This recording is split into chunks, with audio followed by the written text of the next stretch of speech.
그래서 제가 앞부분에 이렇게 썼습니다. 초대교회 시대에는 율법과 은혜에 관해 세 가지 오류가 있었던 바, 이 세 오류는 오늘날까지도 지속되고 있습니다. 이 세 가지 교리의 누룩이 무엇인지 정확히 인지하여 이것들이 우리 개인의 신앙생활은 물론 교회 안에도 침투하지 않도록 유의하여야 할 것입니다. 누룩은 조그마한 누룩이라도 나중에 어마어마하게 전체를 부풀게 해서 썩게 만든다고 성경에서 경고를 했기 때문입니다. 자, 그래서 사도행전 15장으로 일단 가서 초대교회에서 이 문제가 얼마나 심각했는지 첫 번째 회의가 열렸다라는 걸 한번 확인해 보겠습니다. 초반에 예수 그리스도의 은혜의 복음이 전파되면서 사람들이 그 전에 유대인들로부터 배운 율법에 대해서 밖에는 아무것도 모르던 사람들이 예수 그리스도의 십자가의 죽음으로 제시된 하나님의 은혜의 복음에 대해서 당혹스러워하는 사람들이 있었는데 특히 그 중에서는 유대인들입니다. 유대인들에게 율법이 은혜가 왜 율법을 대체했는지에 대한 충분한 인식이 없었기 때문에 율법 문제로 예수님을 믿고 난 후에도 문제가 됐고 믿을 때에도 율법이 어떤 역할을 하는지 잘 알지 못한 채 율법을 지켜야만 구원을 받는다 이렇게 주장하는 사람들이 있었는데 자, 두 부류의 사람을 보겠습니다. 일단 자, 사도행전 15장으로 가서 1절서부터 그 배경을 좀 보도록 하겠습니다. 사도행전 15장 1절 유대로부터 내려온 어떤 사람들이 형제들을 가르치며 이르되 유대가 바로 예루살렘에 있는 지역이죠. 예, 아주 골수 유대인들이죠. 너희가 모세의 관례대로 할례를 받지 아니하면 능히 구원을 받지 못하리라 하니 바울이 전한 하나님의 은혜의 복음과는 다른 이야기를 했습니다. 그렇죠? 행위가 아니라 믿음으로 은혜로 구원을 받는다고 그렇게 가르쳤는데 갑자기 사람들이 내려와서 이런 이상한 복음을 엉터리 복음을 전하니까 논쟁이 생길 수밖에 없겠죠. 2절 그러므로 바울과 바나바와 그 사람들 사이에 작지 않은 분쟁과 논쟁이 일어나니라. 그들이 이 문제로 인하여 바울과 바나바와 자기들 중에 다른 몇 사람을 예루살렘에 있던 사도들과 장로들에게 올려보내기로 결정하니라. 이 문제가 어마어마하게 심각한데 이런 복음을 이상한 것을 들고 와서 가르치려더니 출신이 유대인이다. 우리는 유대에서 왔다. 우리는 예루살렘에서 왔다. 뭐 거기서는 다 그렇게 믿는다. 뭐 이런 식으로 아주 분위기가 심상치가 않죠. 그래서 이 문제를 해결하지 않으면 앞으로 복음 전할 수가 없다는 판단하에 아주 좋은 결정을 내렸죠. 그래서 이제 보냈습니다. 3절 교회가 그들을 그들의 길로 내보내매 교회의 결정이었죠. 교회가 그들을 그들의 길로 내보내매 그들이 베니게와 사마리아를 지나며 이방인들의 회심을 밝히 알려 모든 형제들에게 큰 기쁨을 끼치니라. 유대인들이 있고요. 그 다음에 유대인들과 인척 관계이긴 하나 조금은 혼혈족의 어떤 사마리아인들이 있고요. 그리고 완전히 이방인들이 있는데 사마리아인들뿐만 아니라 이제는 마지막 보루인 그렇죠. 유대와 사마리아와 땅 끝까지 이르러 나의 증인이 된다고 주님이 이렇게 말씀하셨는데 그 땅 끝에 해당하는 이방인들마저도 이제 회심하였다. 예수님을 믿게 됐다라는 소식을 전해서 그리스도인들 형제들이 얼마나 기뻐했는가 여기 기록되어 있습니다. 4절 그들이 예루살렘에 이르러 교회와 사도들과 장로들에게 영접을 받고 하나님께서 자기들과 함께 행하신 모든 일을 밝히 말하니라. 하나님이 어떻게 하나님의 복음을 통해서 수없이 많은 사람들을 구원하셨는지 사역에 대한 얘기를 전했습니다. 그런데 이제 문제가 또 생겼어요. 5절 그러나 바리새인들의 분파에 속한 어떤 믿는 자들이 일어나 이르되 자 1절에 나와 있는 사람은 우리가 율법주의라고 해서 율법을 지켜야만 구원을 받는다. 오늘날 예를 들면 주일 성수를 해야만 구원을 받는다. 세례를 받아야만 구원을 받는다. 뭘 해야만 행위가 구원의 조건이 되는 그와 같은 잘못된 이단 교리를 가르쳤는데요. 1절은 2절은 조금 교묘합니다. 이게 이제 더 교활하죠. 그게 뭐냐? 믿음으로 은혜로 구원은 받지만 그 이후에 율법을 지켜야만 구원이 유지될 수 있다. 내용인즉 그렇습니다. 여기 나와 있죠. 5절 그러나 바리새인들의 분파에 속한 어떤 사람들인데 믿는 사람이라 그랬죠. 그냥 안 믿는 사람들이 아니에요. 이미 믿은 사람들이에요. 믿는 사람들이 이르되 그들에게 할례를 행하고 모세의 율법을 지키라고 명령하는 것이 뭐라고요? 필요하다. 필요합니까? 필요 없습니까?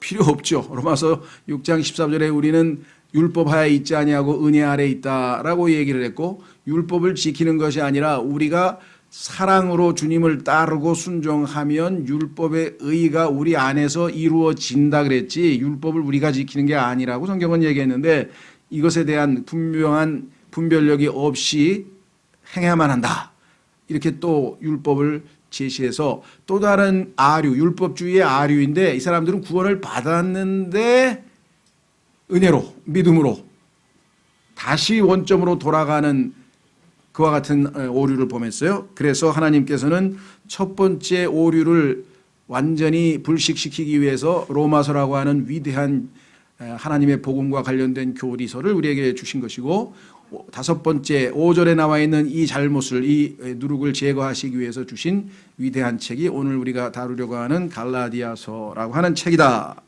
이것을 여러분들이 좀 아셔야 되고요. 그 다음에 6절서부터 보십시오. 사도행전 15장 6절. 사도들과 장로들이 이 일을 깊이 생각해 보려고 함께 오니라. 야, 이거 심각하구나 이거. 한 가지 복음, 하나님의 은혜의 복음이 한 가지로 통일돼야 되는데 이 문제에 대해서 이렇게 다양하게 문제가 생기면 어떻게 복음을 전하겠습니까? 그래서 7절, 많은 논쟁이 있은 후에, 여러분 이게 간단한 문제가 아닙니다. 얼마나 논쟁이 심했는지 성경에서도요, 많은 논쟁이 있은 뒤에 베드로가 일어나 그들에게 이르되, 사람들아 형제들아 너희가 알거니와 이방인들이 내 입을 통해 복음의 말씀을 듣고 믿게 하려고 하나님께서 매우 오래전에 우리 가운데서 나를 택하시고 또 마음을 아시는 하나님께서 우리에게 성령님을 주신 것 같이 그들에게도, 이방인들이죠, 주사 그들에게 증언하시며 믿음으로 그들의 마음을 정결하게 하사, 믿음으로 그들의 마음을 정결하게 하사 우리와 그들 사이에 아무 차별도 두지 아니하셨느니라. 이제는 복음 안에서, 이제는 십자가 안에서 유대인과 이방인의 구별이 없어졌다.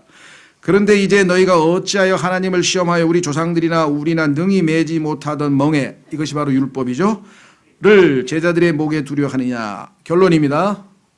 사도행전 15장 11절이 교회 시대의 구원에 관한 교리의 최종 결론을 이렇게 내렸습니다. 오직 우리는 그들과 마찬가지로 주 예수 그리스도의 은혜로 구원받을 줄을 믿노라 아니라. 행위와 율법과 그 어떤 선행도 구원의 조건이 될 수 없다는 것을 최종적으로 결론을 내렸습니다. 자, 그러면 일단 다시 돌아오십니다. 주보에 보시면 이렇게 썼습니다. 첫 번째는 율법주의라는 표현을 썼는데요, 요약하면 이 사상은 우리가 종교의식이나 절기를 지키고 율법을 지킴으로써 행위로 구원받는다는 가르침입니다.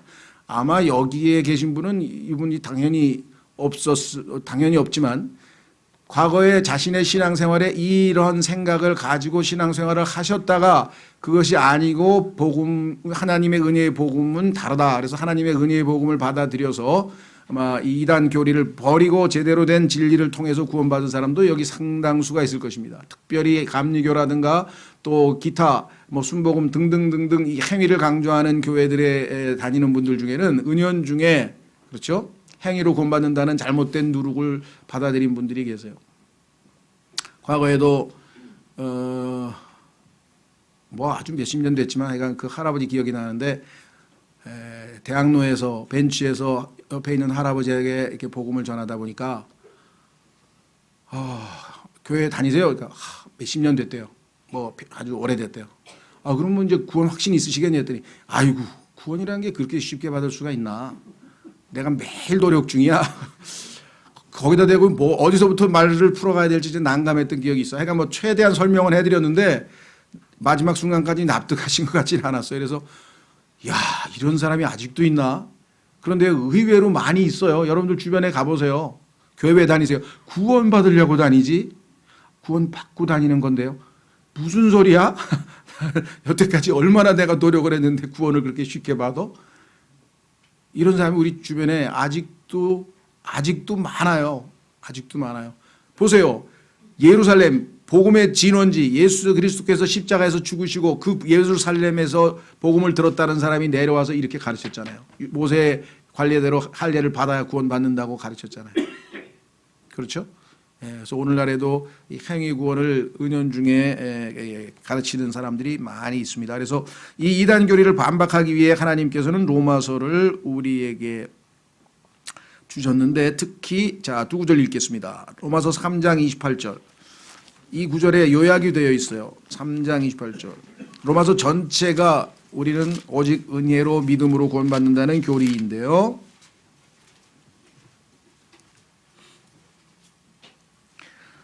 로마서 3장 20절. 로마서 3장 20절부터 먼저 읽겠습니다. 그러므로 율법의 행위로는 어떤 육체도 그분의 눈앞에서 의롭게 될 수 없나니 모세의 할례 아니라 뭔 유대인의 모든 절기를 다 지키고 아무리 뭐 레위기에 나와 있는 모든 걸 다 지켜도 그걸로 하나님 앞에 의롭게 될 육체는 없으니 율법으로는 죄를 알게 되느니라. 그렇다고 해서 율법 무용론 두 번째가 이제 우리 오늘 다룰 게 율법 무용론인데 그럼 율법은 필요 없냐? 아니죠. 율법은 우리가 죄인이라는 것을 가르쳐줘서 예수님께로 보내주는 역할을 한다 그랬습니다. 자, 그래서 이제 21절에 그러나 이제는 하나님의 율법 밖에 있는 하나님의 의 곧 율법과 대언자들이 증언한 의가 드러났느니라. 그것은 곧 예수 그리스도의 믿음으로 말미암아 모든 자에게 미치고 믿는 모든 자들 위에 임하는 하나님의 의니 거기에는 차별이 없느니라. 율법 아닌 다른 곳으로부터 하나님의 의가 제공되는데 그것이 예수님을 믿는 믿음으로 오는 것이다 라고 분명하게 성경에 말씀을 했고 28절의 결론이죠. 보십시오. 그러므로 우리가 결론을 내리노니 사람은 율법의 행위와 상관없이 믿음으로 의롭게 되느니라. 사실은 이게 이 상관없이란 말을 약간 말을 부드럽게 하기 위해서 집어넣었지만 뭐 직역해도 있는 그대로 써도 without이라고 썼으니까 율법의 행위 없이 이렇게 해서 상관이라는 말을 꼭 굳이 말을 좀 부드럽게 하기 위해서 넣지 않아도 우리가 더 아주 직접적으로 이해할 수 있을 것 같아요. 상관없이 뿐만 아니라 율법의 행위 없이도 이렇게 돼 있죠. 자, 그 다음에 그래서 하나님께서는 이제 이 4장 5절에 이를 아니할지라도 경건치 아니한 자를 의롭다 하시는 이를 믿는 자에게는 그의 믿음을 의로 여기시느니라. 나는 의롭지 않다고 생각을 했는데 하나님께서 나를 의롭다고 선언했어요. 내가 예수 그리스도를 믿었더니 그랬더니 그 믿음을 하나님이 의로 여겨주셨다라고 성경에 말씀을 했죠. 그래서 첫 번째 문제에 대해서는 뭐 여기 계신 분들에게는 더 이상 길게 설명드릴 필요가 없을 것 같습니다. 잘 기억하셨다가 이제 주변에 있는 분들에게 잘 알려주시면 되겠고요. 두 번째도요. 여기 계신 분들은 별로 해당은 안 되시는 것 같아요. 왜냐? 모르겠어요. 여기 계신 분 중에서 과거에 교회에 계실 때는 그런 분들이 덜어 있었던 것 같아요. 제가 그 교회 다니시는 분들 물어보니까 그런 분들이 덜어 있더라고요. 아직도. 율법 무용론이라고도 하고 또는 도덕 폐기론자라고도 하고 다양하게 번역을 하는데요. 그것은 뭐냐? 우리가 이제 율법이 아니라 은혜로 구원을 받았으니까 우리는 더 이상 은혜 아래 있지 율법하고는 상관이 없다. 자, 맞는 말입니다. 자, 로마서 6장 14절로 가겠습니다. 근데 조심하셔야 돼요. 로마서 6장 14절. 로마서 6장 14절 너희가 율법 아래 있지 아니하고 은혜 아래 있으므로 죄가 너희를 지배하지 못하리라. 그러면 그리스도인들은 율법과 아무 상관이 없는 건가? 율법을 따라 순종해서 율법을 지키려고 살지는 않지만 율법이 가지고 있는 좋은 기능들을 우리가 활용을 하죠. 예. 그래서 성경에 보니까 율법은 하나님의 말씀은 우리에게 거울 같은 기능을 해서 거울을 바라보면서 나의 상태를 점검할 수 있고 또 율법을 어기는 사람들에게 그들이 죄인이라고 하는 것을 알려줘서 그들이 예수님을 믿어야 되겠다고 하는 필요성도 우리가 일깨워 줄 수 있죠. 자, 그래서 디모데전서 1장 8절로 갑니다. 그리스도인들에게 율법이 소용없냐 무용이냐 도덕은 완전히 폐기되느냐 그렇지 않습니다. 자, 보세요. 디모데전서 1장 8절. 디모데전서 1장 8절. 그러나 율법은 사람이 그것을 적법하게 쓰면 선한 줄 우리가 아노라. 그리스도인이 율법을 지킴으로 의롭게 되고 구원을 지켜내고 하나님 앞에 상을 받고 이것은 아닙니다. 그러나 율법이 가지고 있는 중요한 기능들이 있죠. 더더군다나 의식법, 종교의 예를 들면 이 의식법이 아닌 도덕적인 내용들은 성경에서 신앙생활하는 우리 그리스도인에게도 적용된다고 성경이 분명하게 말씀을 했습니다. 자, 로마서 13장으로 가시면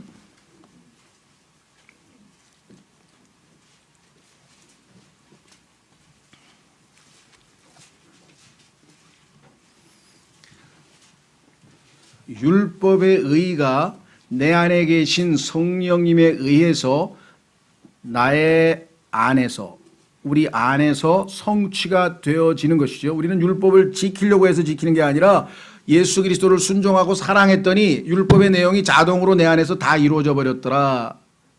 그 차이를 아셔야 돼요. 율법을 지키려고 노력하면 절대로 우리는 구원을 지킬 수가 없습니다. 내가 쇳덩어리인데 아무리 발버둥 쳐도 절대로 물 위에 뜰 수가 없습니다. 다만 배 위에, 그죠? 배에 올라타면 나는 가라앉지 않고 뜰 수가 있습니다. 그렇죠? 자, 로마서 13장 8절 서로 사랑하는 것 외에는 누구에게든지 어떤 것도 비추지 말라. 다른 사람을 사랑하는 자는 뭐라고요? 율법을 성취하였느니라. 이 사랑은 하나님께서 우리 안에 넓게 부음받은 것이고요. 그렇죠? 성령께서 우리 안에서 역사하시면 율법의 의는 훨씬 더 초과할 수가 있죠, 우리가. 자, 그래서 너는 간음하지 말라. 율법에 10계명이 나오잖아요. 너는 살인하지 말라. 너는 도둑질하지 말라. 너는 거짓 증언하지 말라. 너는 탐내지 말라 한 것과 어떤 다른 명령이 있을지라도 그것은 너는 내 이웃을 내 자신과 같이 사랑하라 하신 이 말씀 안에 간략하게 들어있느니라. 그러니까 사랑하는 사람들은 이 율법을 다 지키고도 넉넉하게 남는다 이 말입니다. 우리는 컨코럴, 정복자 이상의 사람이라고 성경에서 이 모든 것들을 다 이겨내고도 남는다는 뜻이지, 율법이 우리하고 아무 상관없으니까 우리는 이제 막 살아도 된다, 내 마음대로 살아도 된다 라고 생각하는 사람들이 있어요. 그러니까 많은 사람들이 그렇게 생각하는 사람들이 구원받은 사람들입니까? 라고 자꾸 질문하는데 저도 모르겠어요. 구원을 받았는데 그 이후에 양심이 마비가 돼서 이단 교리에 오염이 돼서 그렇게 되는 건지, 아니면 처음부터 뭔가 좀 아닌지 그걸 함부로 판단은 못하겠으나 우리 주변에 이 율법 무용론자들이 의외로 또 있습니다. 이런 사람들 많이 봤어요. 심지어는 목사들도 봤어요. 죄를 짓고 아무렇지도 않대. 왜? 이거 예수님의 피로 다 씻겨졌어 벌써. 뭘 걱정해. 괜찮아. 예?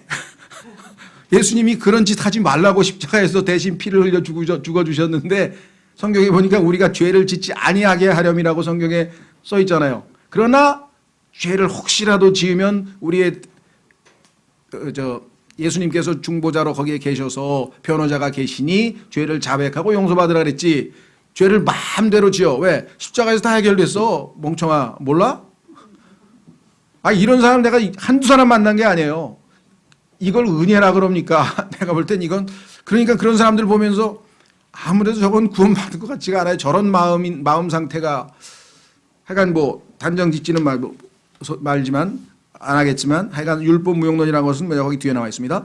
이 사상은 우리가 은혜로 구원을 받았기 때문에 이제는 우리가 어떻게 살든 어떤 행실을 하든 아무 상관이 없다는 가르침입니다. 이제 자유다 이게요. 그런데 성경에 보니까 자유 맞습니다. 뭐든지 해도 됩니다. 뭐든지 해도, 구원을 정말 받았다면 뭐든지 해도, 무슨 짓을 해도 하늘나라 갑니다. 그러나 그렇게 살라고 구원하셨나? 구원의 목적과는 아무 상관이 없어요. 선한 행실로 하나님께 영광을 돌리라고 구원시켜줬다 그랬는데 하나님의 은혜를 아주 참 남용하는 거죠. 남용하는 거죠. 자, 그래서 여기 어떻게 되어 있냐면 이 사탄적 이단에 대한 답변으로 하나님께서는 야고보서를 주셨고 야고보서 2장 17절에 잘 요약되어 있습니다. 자, 야고보서 2장 17절에 가면은요. 너 예수님 믿었다면서, 그러면 그 믿음 좀 나한테 좀 보여줄래? 믿음이 있다면서 그거 좀 보여줘봐. 그럼 어떻게 해요? 아니, 믿음이 내 안에 있는데 그거 안 보이는 거야. 그래, 나도 알아. 그러니까 안 보이는데 그거 보여줘봐. 어떻게 안 보여줄까요? 우리가 의로운 행동으로, 올바른 행동으로, 이 사람 믿음이 있는 사람이네. 그래서 이것을 성경에서는 믿음의 행위라 그래요. 아까 우리가 1번에서 봤던 행위로 구원받지 못하는 것은 성경에서 율법의 행위라 했습니다. 율법의 행위하고 믿음의 행위를 구분하지 못하면 행위 그러면 전부 다 구원과 상관이 없는 것처럼 얘기하는데요. 믿음의 행위는 구원과 아주 밀접한 관계가 있습니다. 구원을 받으면 믿음의 행위가 열매로 나와야 돼요. 자, 그래서 우선 야고보서 2장 17절. 야고보서 2장 17절. 이와 같이 믿음도 행위가 없으면 그것만으로는 죽은 것이니라. 20절. 그러나 허무한 사람아, 행위 없는 믿음이 죽은 것인 줄 내가 알고자 하느냐. 그래서 보여달라는 말을 하고 있죠. 어디에 있습니까? 18절. 참으로 어떤 사람은 이르되 너는 믿음이 있고 나는 행위가 있으니 내 행위가 없는 내 믿음을 내게 보이라. 나는 내 행위로 내 믿음을 내게 보이리라. 믿음을 다른 사람들에게 보여줄 수 있는 방법은 행위입니다. 하나님께서는 우리가 행위를 하지 않더라도 우리의 마음을 다 들여다보시기 때문에 이 사람 믿음 있네. 다 알아요, 하나님께서.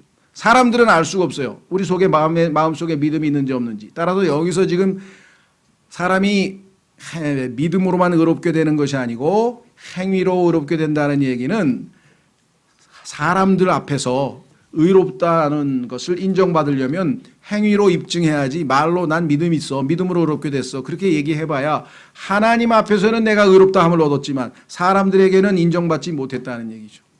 그렇죠. 그래서 로마서에서도 우리가 성령 안에서 의와 화평과 기쁨을 누려야 되는데 그래야만 사람들이 우리의 의로운 행동과 평안한 마음과 또 우리의 기뻐하는 모습을 통해서 사람들이 이 사람 믿음 있는 사람이네, 하나님의 백성 맞네 하고 인정해 준다라고 성경에서 분명하게 말씀을 했습니다. 자, 그래서 갈라디아서 5장으로 갑니다. 갈라디아서 5장 6절. 갈라디아서 5장 6절.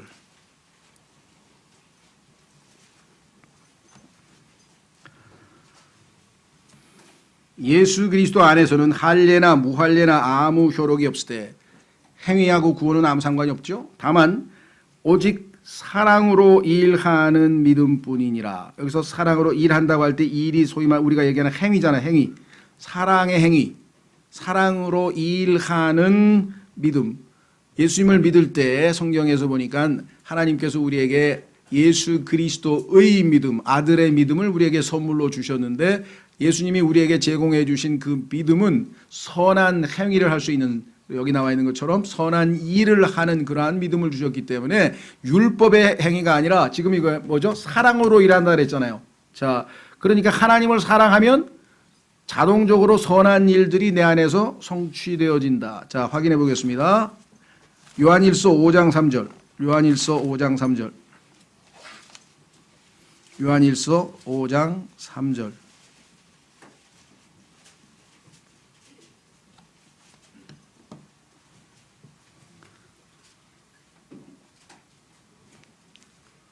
자, 1절서부터 보겠습니다. 누구든지 예수님께서 그리스도이심을 믿는 자는 하나님에게서 태어났으며 다른 아무 조건이 없어요. 믿으면 거듭나는 거예요. 성경에서 하나님에게서 태어난 것이 거듭난 것, 우리의 죽은 영이 살아난 것이죠. 그래서 하나님의 자녀로 새로운 창조물이 되었습니다. 누구든지 예수님께서 그리스도이심을 믿는 자는 하나님에게서 태어났으며, 딱 끝났죠? 구원. 그 다음에 낳으신 그분을 사랑하는 자마다, 자기를 낳아주신 분이 하나님이시잖아요. 하나님에게서 태어났으니까.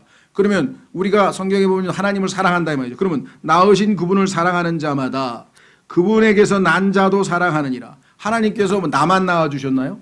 여기 계신 분들 다 낳아주셨으니 나만 낳아주신 게 아니라 하나님이 나를 낳아주셨으면 하나님이 낳으신 다른 지체들도 사랑하는 게 너무나 당연한 거 아니냐. 우리가 하나님을 사랑하고 그분의 명령들을 지킬 때 이로써 우리가 하나님의 자녀들을 사랑하는 줄 아나니, 이 명령을 아까 뭐라 그랬어요? 사랑으로 일하는 믿음이라 그랬죠. 우리가 그분의 명령들을 지키는 것, 이것이 곧 하나님을 사랑하는 것이니라. 그분의 명령들을 무겁지 아니하니라. 그러니까 자, 율법 무용론이 아니라 주님을 사랑할 때 율법의 의의가 우리 안에서 이루어지는 거죠. 사랑으로 일하는 믿음. 자, 그래서 마지막 구절 하나 찾고 3번으로 가겠습니다. 로마서 8장 4절. 로마서 8장 4절.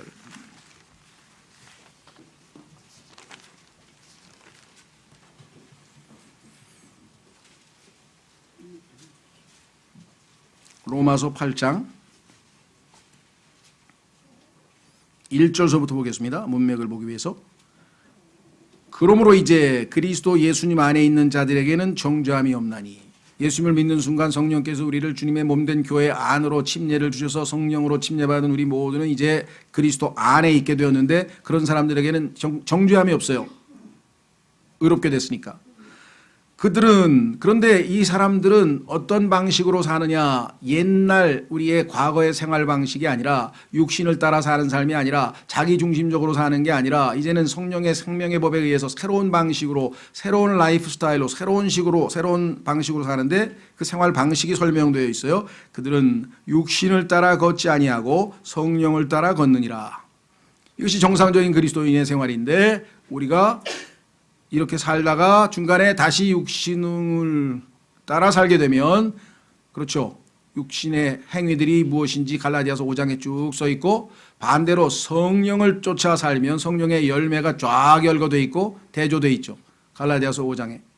자, 그래서 2절, 이는 그리스도 예수님 안에 있는 생명의 성령의 법이 죄와 사망의 법에서 나를 해방시켰기 때문이라. 완전히 해방되어서 자유를 누리기 때문에 우리가 성령을 쫓아 살기만 하면 결코 정죄함에 이를 수 없고, 뿐만 아니라 생활 방식이 성령을 따라 걸어간다. 3절, 율법이 육신으로 말미암아 연약하여 능히 하지 못하는 것을. 율법은 그 자체로는 훌륭한 거지만 우리에게 생명을 주고 우리의 죄를 용서해 주고 그렇게 할 수 있는 능력은 없어요. 요구만 해요. 높은 수준의 도덕을 요구만 하죠. 하나님께는 하셨나니 어떻게 하셨나 보십시오. 곧 자신의 아들을 죄 많은 육신의 모양으로 보내시고, 죄 많은 육신의 모양으로 아들을 보내시고 그 위에다가 이 모든 인류의 모든 죄인들의 죄를 예수 그리스도 위에 짊어지게 하셔서 그분이 다 담당하신 거죠. 그래서 어떻게 됐습니까? 또 죄로 인하여 육신 안에서 죄를 정죄하셨느니라. 그래서 예수님이 나의 하나님 어찌하여 나를 버리셨습니까? 정죄당하셨죠. 예수님 심판당하셨죠. 그렇죠? 예. 자, 그래서 그 목적이 뭐냐 이거예요. 왜 예수님께서 그렇게까지 십자가에서 그런 고통을 당하고 죽으실 수밖에 없었는가? 4절, 이것은 육신을 따라 걷지 아니하고 성령을 따라 걷는 우리 안에서. 이제는 우리가 해방됐기 때문에, 아까 2절에 죄와 사망의 법에서 예수님께서 나를 해방시켰기 때문에, 어떻게 해방시켰는가? 성경에 보면 골로새서에 그리스도의 할례라고 하는 방식을 통해서 성령의 칼이 우리 안에 들어오셔서 우리의 육신과 우리의 들러붙어 있던 혼을 예리하게 할례를 통해서 육신의 죄들의 몸을 벗어버려서 완전히 해방되었기 때문에 이제는 내가 마음만 먹으면 언제든지 성령을 쫓아 살 수가 있어요. 그러면 어떻게 됩니까? 여기 나와 있죠. 육신을 따라 4절에 이것은 육신을 따라 걷지 아니하고 성령을 따라 걷는 우리 안에서, 우리가 이렇게만 하면 율법의 의가 성취되게 하려 하심이라. 율법에 나와 있는 모든 것 10가지, 특히 10계명 10가지를 예수님께서 2가지로 요약 설명해 하셨죠. 마태복음 22장에서 첫째 1번서부터 4번까지 주 내 하나님을 마음과 혼과 생각과 힘을 다하여 사랑하라. 그다음에 내 이웃을 내 자신과 같이 사랑하라. 이 2가지의 모든 율법과 대언서가 다 달려있다. 구약성경 전체를 2개로 요약하면 하나님을 사랑하고 내 이웃을 사랑하라 그랬죠. 그래서 로마서 1장에서 뭐라 그랬습니까? 하나님의 진노가 하늘에서부터 나타났는데 진노하신 이유가 뭐예요? 경건치 아니함과 하나님을 사랑하지 않았기 때문에. 2번째, 불의함, 이웃을 사랑하지 아니했기 때문에. 수직관계와 수평관계에서 우리는 다 실패했다. 이게 하나님을 올바로 하나님으로 대접하지 못하고 내 주변에 있는 이웃을 이웃으로 대하지 못한 그 인간관계의 실패에서. 왜? 자기 중심적이 됐으니까, 이기적이 됐으니까, 섬기지 아니하였으니까.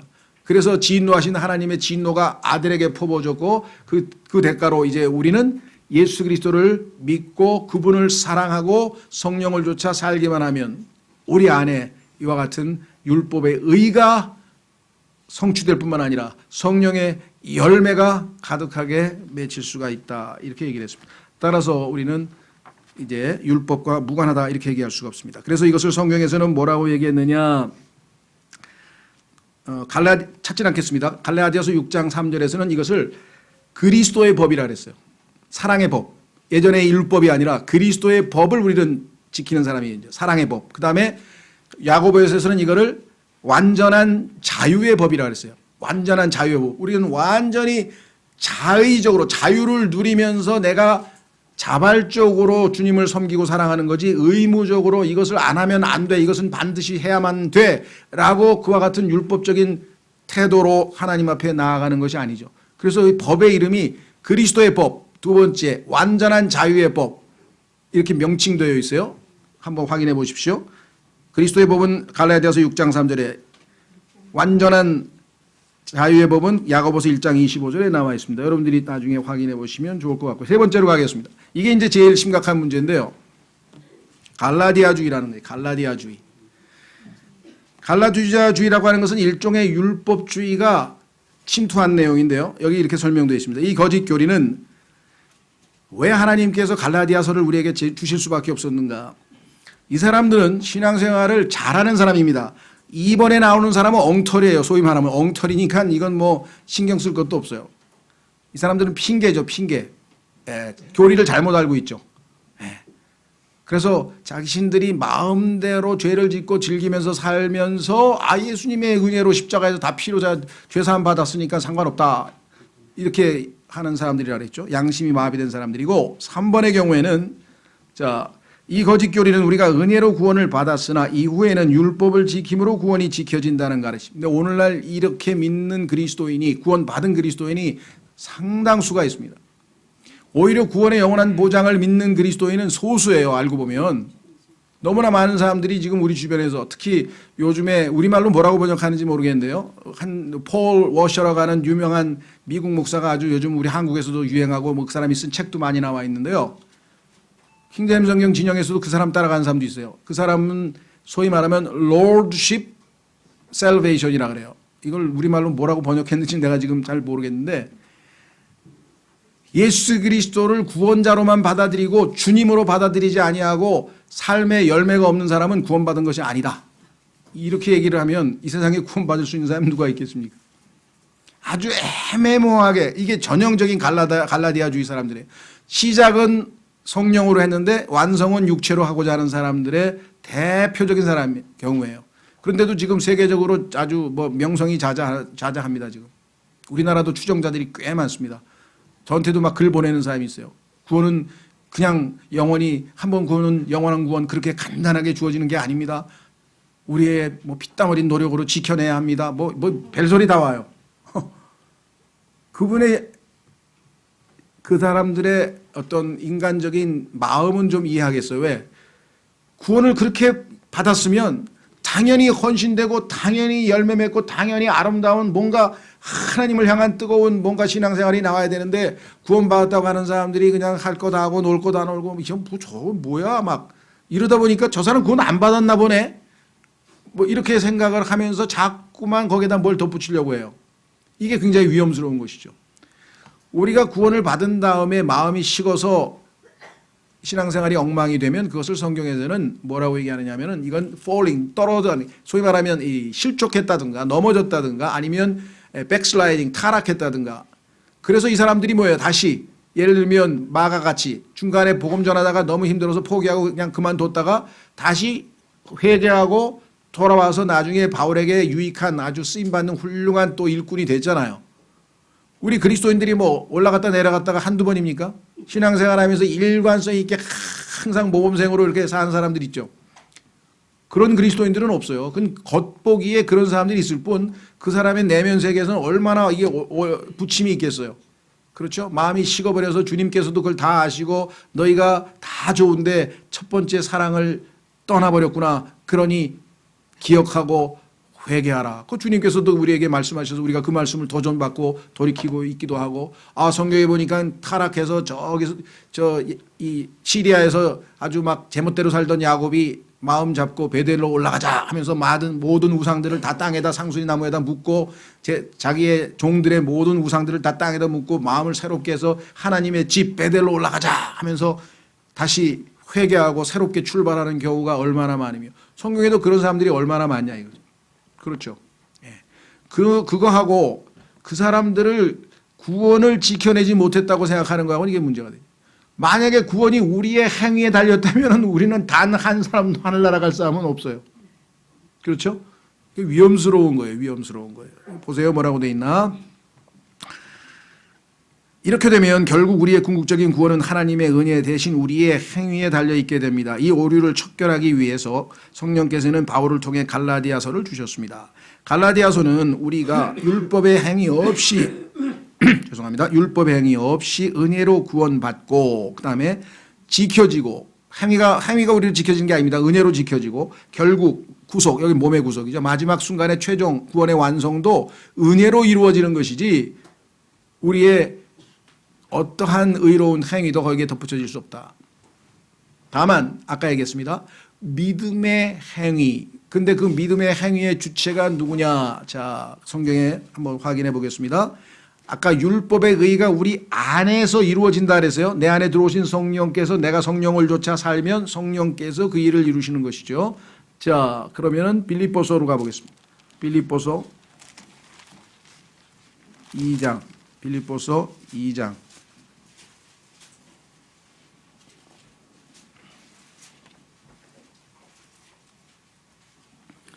빌립보서 2장 12절. 그러므로 나의 사랑하는 자들아 너희가 항상 순종한 것 같이 내가 있을 때뿐 아니라 지금 내가 없을 때에도 더욱더 순종하여 두려움과 떨림으로 너희 자신의 구원을 일하여 드러내라. 너희 안에 이미 구원을 받았는데 그 구원을 가만히 간직하고 있지 말고 바깥으로 표현해서 나타내라. 왜? 빛이 이 뭡니까? 침상 밑에 놓이는 게 아니잖아요. 바깥에 만천하의 빛을 비추기 위해서 존재하는 것처럼 우리도 빛과 소금으로서 사람들에게 빛을 비추도록 그렇게 부르심을 받았으니 일하여 드러내라. 그렇다고 해서 그 일을 우리가 하느냐? 소위 말하면 그 선행의 주체는 성경에 보니까 하나님이시고 우리가 그것을 맡아서 많은 사람들에게 알리는 전달하는, 즉 소위 말하면 유통을 하는 거죠. 현대 경제용어로 얘기하면 생산은 하나님이 하시고 유통은 우리가 하는데 13절 너희 안에서 일하사 자기가 참으로 기뻐하는 것을 원하게도 하고 행하게도 하시는 분은 하나님이시니라. 너희 안에서 일하시는 분이 누구라 그랬습니까? 분명하게 하나님이시라 그랬죠. 그렇죠. 에베소서에도 써있고 골로새서도 써있고 이 표현이 지금 한두 번 나오는 게 아니에요. 우리 안에서 일하시는 분은 하나님이신데 그 하나님과 우리가 동역관계로 하나님이 내 안에서 일하시는 것을 내가 허락해야 사람들에게 올바른 행실로 보여줄 수가 있죠. 마태복음 5장. 마태복음 5장에 그래서 예수님께서도 그와 같은 표현을 하셨어요. 마태복음 5장. 마태복음 5장 16절. 마태복음 5장 16절.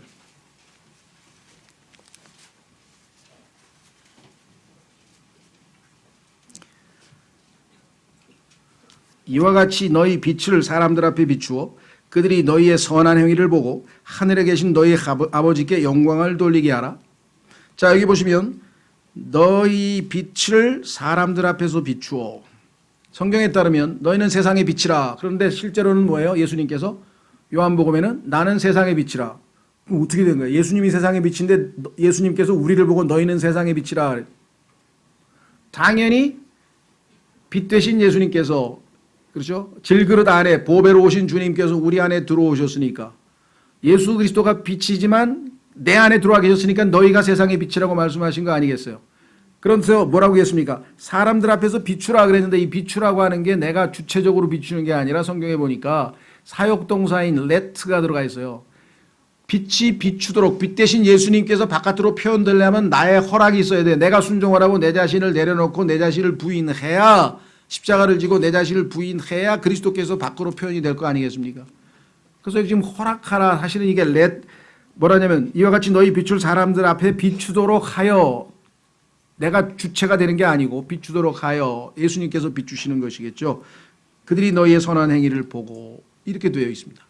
자, 그래서 우리는 우리 스스로의 힘에 의해서 무슨 구원을 지켜내고 율법을 지켜서 아닙니다. 굉장히 조심하셔야 돼요. 여기에 바리새인들의 자기 의가 들어가고, 그래서 저희가 미국의 근본주의라고 하는 근본주의가 킹제임스 성경을 하나님의 말씀으로 받아들이고 그다음에 구원의 복음을 전하고 세상과 성별된 삶을 산다. 그래야 그리스도인이다. 라고 하는 것에는 우리가 전적으로 동의하지만 그 그리스도인에게 그 다음에 우리 그리스도인들은 세상과 구별되어지기 때문에 여러 가지 규례들을 정합니다. 예를 들면 미국의 근본주의 교회 가운데 대표적인 것들 중에 하나는 뭐냐? 그분들은 옷차림에 관해서 규례가 많아요. 우리나라도 이 선교사들이 하는 몇몇 교회 가면 여자들은 반드시 치마를 입어야 됩니다. 바지 못 입게 돼 있어요. 그래서 왜 그러니까 성경에 구약에, 그것도 구약이에요. 신약도 아니고 구약에 보니까 신약에는 여성들에 대해서 옷차림을 단정하게 하라 이런 말이 베드로전서에 나와요. 우리도 여성들에 대해서 단정한 옷차림을, 세상에서 우리가 흔히 보는 그런 옷차림이 아니라 단정한 옷차림을 하라고 권면하고 성경을 가르칩니다. 그렇죠? 근데 구약에 보면은 남녀가 옷을 구분해야 돼요. 그렇죠? 남자 옷, 여자 옷을 서로 입지 말라란 말이 구약에 나와요. 그것도 율법이긴 한데 그렇다고 그 정신, 남녀가 구별된 외모의 모습을 갖춰야 된다고 하는 것은 우리가 당연히 받아들이고 인정하지만 그것을 더 나아가서 반드시 치마만 입어야 된다라고 정하면 그것을 안 지키면 어떻게 됩니까? 신앙이 아직 어리고 낮은 사람이고 그것을 지키면 신앙생활을 잘하는 겁니까? 그건 아니죠. 완전히 잘못된 기준을 제거한. 아까도 얘기했잖아요. 그리스도께서 우리에게 주신 자유를 누리라 이 말이에요. 얼마든지. 그렇죠? 그래서 하나님 말씀에 남녀가 구분되어져야 된다라고 하는 기본적인 것을 우리가 알기 때문에 우리의 옷차림이 됐든 우리의 뭐 어떤 것이 됐든 간에 그리스도께서 주신 그러한 자유의 법에 따라서 각자가 정하는 것이겠죠. 근데 그거를 정해놓으면은 모 교회에는 반드시 그 목사하고 그렇죠. 그 부인을 어떻게 불러야 된다. 이걸 규례로 정했어요.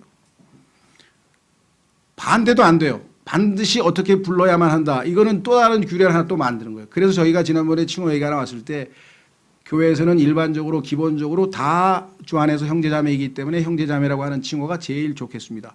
저도 여러분이 그렇게 불러주는 걸 제일 좋아하고 그렇습니다. 그러나 성경에서는 단 한 구절도 그리스도인들이 어떻게 불러야 한다는 성경 구절이 단 하나도 없어요. 또다시 우리가 거기다가 덧붙여서 규례를 만들면 안 되죠. 자유스럽게 본인이 보기에 합당하게 하는 것이죠. 그렇죠? 예. 그래서 우리가 교회에서 이것 이외에도 뭘 우리가 정하자고 하는 분들이 계신데 그 정한다는 게 잘못하면 위험스럽다. 그렇죠? 예. 그래서 아까 갈라디아서 5장 1절에 나온 것처럼 주께서 우리에게 주신 자유를 각자 자유입니다. 모든 사람들은 다 자유예요. 다만 한 가지, 자 갈라디아서 5장 13절을 읽고 마무리를 짓겠습니다. 갈라디아서 5장 13절. 그러면 자유면 뭐든지 다 마음대로 하느냐? 그건 아니죠. 남용하면 안 되죠. 그렇죠? 갈라디아서 5장 13절에 형제들아 너희가 부르심을 받아 자유에 이르렀으나, 그래서 갈라디아서 5장 1절에 그리스도께서 자유로 우리를 자유롭게 하셨으니 그러므로 그 자유 안에 굳게 서고 다시 속박의 멍에를 매지 말라. 속박이라고 하는 것은 뭐냐면요, 의무사항을 집어넣는 거예요. 자, 우리 교회는 반드시 주일 성수입니다. 주일날 빠지면 절대로 안 됩니다. 그렇게 율법주의로 가르친 교회가 있었어요. 그래서 어떤 한 형제는 자기 동생 결혼식에도 안 갔어요. 주일날 결혼을 했는데 주일 지키느라고. 그거 어떻게 생각하세요, 여러분들? 잘한 겁니까? 이렇게 된단 말이에요. 그렇죠? 이것 이외에도 많아요. 뭐 주일 성수에 관련지어서. 그리고 또 우리나라의 어떤 교회는 주일은 거룩한 날이기 때문에, 주의 날이기 때문에 성경에서 주일이라 그러잖아요. 계시록 1장 10절에서. 그래서 결코 외식을 하면 안 됩니다. 밖에 나가서 다방에 가도 안 됩니다. 카페에 가도 안 되고요. 그거 다 거룩치 못한 거라고 해서 규제합니다.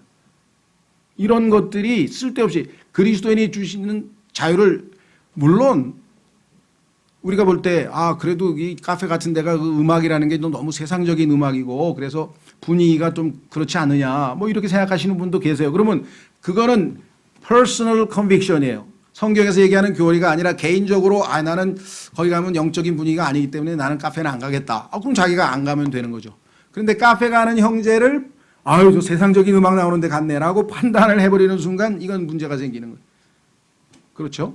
자, 그래서 갈라디아서 5장 13절에 이 말씀으로 각자 하나님의 음성을 듣고 스스로가 주님께 순종하면 됩니다. 형제들아 너희가 부르심을 받아 자유에 이르렀으나 오직 자유를 육신을 위한 기회로 쓰지 말고 사랑으로 서로를 섬기라. 하나님께서 주신 자유는 사랑으로 서로를 섬기기 위해서 주신 자유지 이걸 남용해서, 그렇죠? 많은 그리스도인들이 남용을 하다 못해 아까 어느 정도 갔다 그랬습니까? 그리스도인들 중에서는 남용하다 못해 나중에 어디까지 가냐면 율법 무용론까지 가게 되면 위험한 수준에 이를 수도 있어요. 그렇죠. 반대로 또 극단적으로 반드시 뭐뭐 해야만 한다는 것을 정해놓고 반드시 지키게 돼 있습니다. 그래서 이런 문제로부터 우리가 자유롭되 성령의 통제하에 순종하시기를 바라고요. 독립침례교회, 미국 교회도 제가 이런 문제를 다 쭉 살펴봤더니 두 종류예요. 하나는 그래도 우리 교회의 가장 기본적인 규례는 정하겠다. 그래서 교회 정관이 있는 교회가 있어요. 예를 들면 뭐 무슨 교회 정관. 그럼 우리 교회는 어떤 교회다. 우리 교회는 어떻게 해야 된다. 뭐 우리 교회는 뭐 예를 들면 뭐 심지어는 뭐 옷차림도 나오고 막 머리카락 길이도 나오고 막 그렇게 해서 자세하게 우리 교회는 이렇게 하겠다. 그 교회 성도들이 다 똑같이 그렇다고 정하면 뭐 그걸 정할 수도 있어요. 그러나 다른 교회들은 성경에 다 이미 기준이 있는데 그것을 뭐하러 정하느냐 이렇게 해서 안 정하는 데도 있어요. 그렇죠. 그게 어떤 게 좋은지는 전 잘 모르겠습니다만은 이 기준을 정해 놓으면은 어떤 사람이 다른 건 다 좋은데 자기가 예를 들면 자기는 머리를 노랗게 물들였는데 우리 교회에서는 염색을 하면 안 된다 딱 써. 그러면 너무 좋은 교회인데 그것 때문에 교회를 못 간다? 이건 아니잖아요. 그렇죠. 어떤 분들은 하나님께서 자기를 머리를 까맣게 해주셨는데 그걸 뭘 또 물들이고 있어. 이런 분들이 있는데 또 심지어 어떤 분들은 소위 말하면 그 뭐라 그러죠? 자녀 낳을 때 우리가 그 피임을 못하게 해요. 왜? 그 하나님이 주시는 대로 다 낳아야지 뭔 소리야? 그런 교회도 있어요. 왜? 그거는 인위적으로 하나님의 역사를 가로막는다. 근데 성경에 보면요. 결혼은 모든 것 가운데 존귀한 것이므로 하나님께서 우리를 존중해 주시기 때문에 부부간의 문제에 대해서는 하나님께서 개입하지 않으세요. 아이를 둘을 낳을지 셋을 낳을지 안 낳을지 그 문제에 대해서 전혀 개입이 없습니다. 하나님께서 우리에게 주신 자유이기 때문에. 그러니까 성경에 어긋나는 규례를 하나라도 자꾸만 만들게 되면 위험하다 이런 뜻입니다. 그래서 혹시라도 오해가 없으시기 바라요. 그래서 무슨 그런 몇몇 칭호가 이 교회 안에서 위화감을 조성한다든가 뭐 그렇습니다. 그럴 수도 있어요. 그러나 보시면 알지만 그런 의도로 예를 들면 나쁜 또는 잘못된 의도로 하는 것인지 자기가 순수한 마음으로 하는 것인지 이건 자동적으로 우리가 충분히 이해할 수 있다고 생각하고 조금 못마땅하더라도 뭐 나하고는 안 맞네 하고 그걸 서로 존중하는 선에서 우리가 머물러야지 규제하기 시작하면 이게 밑도 끝이 없이 길어지는 것이거든요. 그래서 주님께서 주시는 자유를 우리가 충분히 하고 성경에서 말씀이 없는 문제에 대해서는 각자가 여기 나와 있잖아요. 오직 자유를 육신을 위한 기회로 쓰지 말고 각자마다 적용이 다르겠죠. 사랑으로 서로를 섬기라. 내가 하는 그 모든 것이 사랑으로 하나님을 사랑하고 이웃을 사랑하는 마음으로 형제를 사랑하는 마음으로 한다면 아무 문제 될 것이 없다 이렇게 생각을 합니다. 자, 그래서 다시 한번 이 세 가지가 우리에게는 초대교회에서 시작된 문제였는데 이것이 어떻게 오늘날까지도 여전히 우리에게 이 누룩으로 남아있는가. 그래서 성경에서 하나님께서 이런 갈라디아서, 야고보서 그리고 이 로마서를 통해서 우리로 하여금 건전한 진리 안에 머물러 있을 수 있도록 우리를 이렇게 지켜주신다. 오늘 말씀이 여러분들에게 신앙생활을 하고 주님을 따르고 알아가시는데 유익이 되셨으면 합니다. 오늘 말씀 놓고 여러분과 제가 한번 기도하겠습니다.